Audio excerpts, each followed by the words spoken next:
খাবার দিছি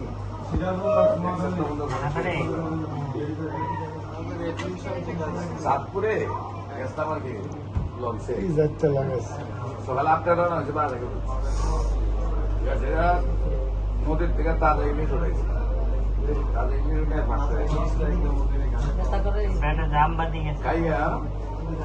এমন খাবার দিছি এক সপ্তাহ তার পেট ঠিক আছে ঠিক হয়ে গেছে কবে লাগাইছেন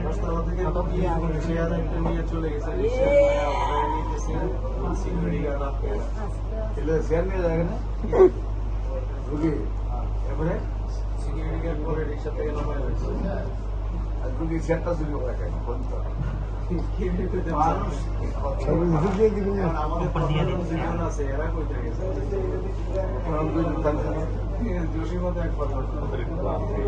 কাজ করে না